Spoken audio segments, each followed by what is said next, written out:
3배. 같은 휴지를 사는데 가난한 사람이 3배 더 비싸게 삽니다. 같은 돈을 빌리는데 가난한 사람은 4%가 아니라 12.5%의 이자를 냅니다. 같은 서울에 사는데 가난한 사람은 매달 70만 원이 그냥 사라집니다. 혹시 느껴보신 적 있으세요? 돈이 없으면 숨만 쉬어도 돈이 더 나간다는 거. 여러분, 장화 이론부츠 시리이라고 들어보셨나요? 영국 작가 테리 프레쳇의 소설에 나오는 이야기인데요. 내용은 충격적으로 단순합니다. 부자는 50만 원짜리 튼튼한 장화를 사서 10년을 신습니다. 하지만 가난한 사람은 당장 50만 원이 없어서 10만 원짜리 싸구려 장화를 삽니다. 문제는요, 이 싼 장화가 매년 물이 새고 망가진다는 겁니다. 10년이 지나면 가난한 사람은 장화값으로만 100만 원을 썼는데도 여전히 발은 젖어 있습니다. 반면 부자는 50만 원만 쓰고도 10년 내내 뽀송뽀송한 발을 유지했죠. 근데요, 이게 그냥 소설 속 이야기가 아닙니다. 2026년 2월, 지금 이 순간 대한민국에서 똑같은 일이 벌어지고 있습니다. 오늘은 가난의 수학, 왜 돈이 없으면 모든 게 더 비싸지는지 2026년 최신 데이터로 낱낱이 파헤쳐 보겠습니다. 2026년 한국의 현실과 주거비의 함정. 먼저 2026년 우리의 지갑 사정부터 팩트 체크해 보겠습니다. 올해 최저임금 시간당 1만 320원입니다. 월급으로 환산하면 세전 약 215만 원 정도 되죠.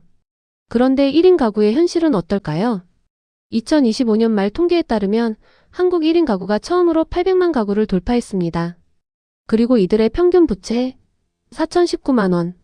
절반 이상이 연 소득 3천만 원도 안 됩니다. 여기서 첫 번째 빈곤의 비용이 발생합니다. 바로 주거비입니다.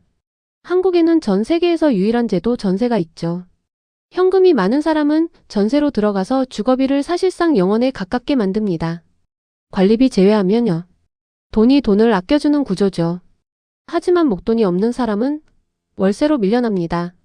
2026년 1월 기준 서울 원룸 평균 월세 64만 원.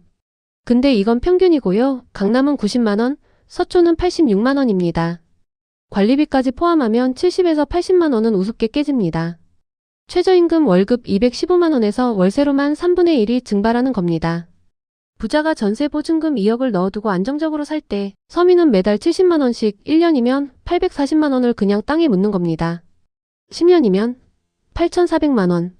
이 돈이면 본인도 전세 보증금을 마련할 수 있었을 텐데 월세를 내느라 종잣돈 모을 기회조차 박탈당하는 것. 이게 바로 한국판 장화 이론의 첫 번째 현실입니다. 소비와 런치플레이션의 역설. 두 번째는 소비의 역설입니다. 영상 초반에 언급했던 휴지 이야기 해볼까요? 쿠팡이나 코스트코에서 대용량으로 사면 휴지 한 롤에 500원이면 됩니다. 하지만 당장 만원 한 장이 아쉬운 자취생은 편의점에서 낱개로 된 휴지를 삽니다. 개당 1,500원. 무려 3배나 비싸게 쓰는 셈이죠. 왜냐고요? 목돈이 없으니까요. 역설적이게도 가난할수록 비싼 걸 사게 되는 구조입니다. 먹는 건 더 심각합니다. 2026년 현재 외식 물가가 5년 전보다 25% 넘게 폭등했습니다. 직장인 점심값이 1만 원을 넘긴 지 오래고 지금은 1만 5천 원짜리 점심도 흔합니다. 일명 런치플레이션. 점심 런치가 인플레이션의 합성어죠. 통계를 보면요. 김밥 38%, 햄버거 37%, 떡볶이 35%, 짜장면 33% 올랐습니다. 저렴하던 서민 음식들이 다 비싸진 겁니다. 여유가 있는 사람은 대량으로 식재료를 사서 도시락을 싸거나 집밥을 해먹으며 방어합니다. 하지만요. 좁은 원룸에 살아 요리할 공간도 부족하고 투잡, 쓰리잡 뛰느라 시간도 없는 시간 빈곤층은 어쩔 수 없이 밖에서 사 먹거나 배달을 시킵니다. 아이러니하게도 가난할수록 식비 비중은 높아지고 건강은 더 나빠지는 악순환에 빠지게 됩니다. 구내식당이 있는 대기업 직원은 6, 7천 원의 든든한 한 끼를 먹고 구내식당이 없는 중소기업, 자영업자는 1만 5천 원을 내고도 허기집니다. 같은 점심인데 2배 넘게 비싸게 먹는 겁니다. 금융비용, 가난에 매겨지는 징벌적 이자. 마지막으로 가장 뼈아픈 비용입니다. 바로 금융비용. 돈이 많은 사람한테 은행이 뭐라고 할까요? 제발 돈 좀 빌려가세요. 신용 좋고 담보 있고 소득 안정적인 분들은 주택담보대출 3에서 4%대의 저금리로 돈을 빌립니다. 하지만 신용점수가 낮고 소득이 불안정한 분들은요. 2026년 1월 기준 한국은행 기준금리는 2.5%로 동결됐습니다. 근데 서민들이 체감하는 금리는 전혀 다릅니다. 정부가 지원하는 햇살론 특례 보증 최저 신용자용 같은 서민금융 상품조차 금리가 12.5%입니다. 물론 2026년에 15.9%에서 내려온 거지만요. 사회적 배려 대상자는 9.9%까지 되긴 합니다. 자, 계산해 볼까요? 부자가 1,000만 원을 4%로 빌리면 1년 이자 40만 원. 서민이 1,000만 원을 12.5%로 빌리면 1년 이자 125만 원. 같은 돈을 빌렸는데 이자가 3배 넘게 차이 납니다. 왜요? 단지 돈이 없다는 이유 때문입니다. 금융 시스템은 가난한 사람에게 더 가혹한 페널티를 부과하고 있는 겁니다. 돈이 없어서 비싼 이자를 내고 비싼 이자를 내느라 돈을 못 모으는 완벽한 빈곤의 덫이 완성됩니다. 악순환을 끊는 버퍼. 자, 정리해 볼게요. 2026년 한국에서 가난한 사람이 내는 빈곤의 비용. 주거비 전세 vs 월세 10년이면 8,400만 원 차이. 소비 같은 물건인데 23배 비싸게 구매.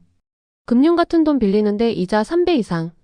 그럼 이 지긋지긋한 빈곤의 비용을 어떻게 끊어내야 할까요? 답은 의외로 심플합니다. 바로 버퍼 완충지대를 만드는 겁니다.